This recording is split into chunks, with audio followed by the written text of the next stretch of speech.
यह उन दिनों की बात है जब बुद्ध की शरण में दीक्षा ले रहे भिक्षुओं को कई नियमों का पालन करना पड़ता था। वे किसी के भी घर 3 दिन से ज्यादा नहीं रुक सकते थे। यह नियम स्वयं बुद्ध ने बनाया था। उद्देश्य यह था कि उनकी सेवा में लगे लोगों को किसी तरह की कोई तकलीफ न हो।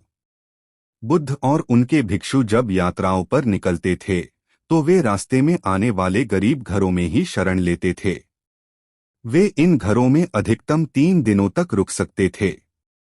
3 दिनों के बाद उन्हें अगली यात्रा पर निकल जाना पड़ता था। एक दिन वे ऐसे ही एक गांव में पहुंचे। बुद्ध और उनके शिष्य अपने रहने के लिए जगह ढूंढ रहे थे। बुद्ध के शिष्य आनंद को एक वेश्या ने अपने घर रहने को आमंत्रित किया। वह बहुत ही खूबसूरत युवती थी। आनंद ने उसे कहा कि वह उसके घर पर रह सकता है, पर इसके लिए उसे बुद्ध से अनुमति लेनी होगी। क्या तुम्हें इसके लिए सचमुच अपने गुरु से अनुमति लेनी होगी? युवती ने पूछा। नहीं, मैं जानता हूं कि बुद्ध मेरी बात मान जाएंगे, पर उनसे पूछना एक रिवाज है। ऐसा जवाब देकर आनंद बुद्ध के पास पहुंचे। हे बुद्ध, इस गांव में 3 दिनों के विश्राम के दौरान एक स्त्री मुझे अपने घर पर आमंत्रित कर रही है, लेकिन वह स्त्री एक वेश्या है। क्या मैं उसके आमंत्रण को स्वीकार कर सकता हूं? आनंद ने बुद्ध से पूछा। बुद्ध ने आनंद की ओर मुस्कुराकर देखते हुए कहा, अगर वह तुम्हें इतने प्यार से आमंत्रित कर रही है तो तुम्हें उसके निमंत्रण को ठुकराना नहीं चाहिए। जाओ और आराम से उसके घर ही रहो। बुद्ध की यह बात दूसरे शिष्यों को गवारा न हुई। उन्होंने बुद्ध से सवाल पूछा, आप आनंद को एक वेश्या के घर कैसे भेज सकते हैं? यह भिक्षुओं के आचरण के खिलाफ है। बुद्ध ने जवाब दिया, तुम लोग थोड़ा इंतजार करो। तुम्हें 3 दिनों में अपने सवाल का जवाब मिल जाएगा। सारे शिष्य चुप हो गए। फिर आनंद अगले 3 दिनों के लिए उस वेश्या के घर रहने चले गए और बाकी के शिष्य आनंद की जासूसी में लग गए और सारी बातें बुद्ध के कान में डालने लगे। बुद्ध शालीन मुस्कान लिए चुप बने रहे। पहले दिन वेश्या के घर से आनंद और महिला के गाने की आवाज आई। यह बहुत नई बात थी।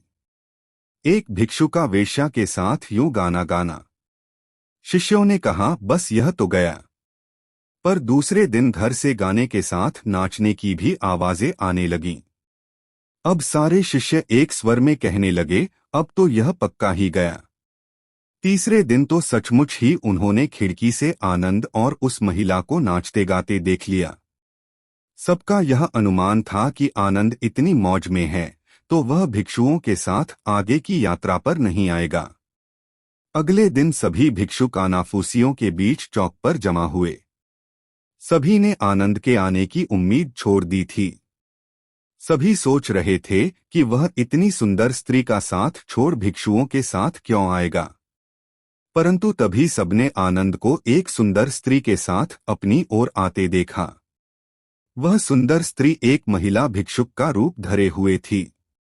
बुद्ध उसे देखकर मुस्कुरा रहे थे, जबकि बाकी विस्मित होकर खुले मुंह से आनंद और उस महिला भिक्षुक को ताक रहे थे। बुद्ध ने आनंद की पीठ पर हाथ रखते हुए भिक्षुओं को संबोधित किया, अगर खुद पर भरोसा है तो आपको कोई भ्रष्ट नहीं कर सकता, बल्कि अगर आपका चरित्र बलवान है तो आप भ्रष्ट को भी चरित्रवान बना सकते हैं। ऐसा कहते हुए बुद्ध ने वेश्या से भिक्षुक बनी महिला का स्वागत किया और सभी लोग आगे की यात्रा पर निकल पड़े। बुद्ध और आनंद की यह कहानी हमें सिखाती है कि अगर हमारी इच्छा शक्ति मजबूत है तो हम किसी भी स्थिति के गुलाम नहीं बनते। यह बहुत मजेदार बात है कि खोट तो हमारे अपने दिल में होता है और शक हम दूसरों पर करते हैं। अपने दिल को साफ रखेंगे तो दुनिया भी हमें साफ नजर आएगी।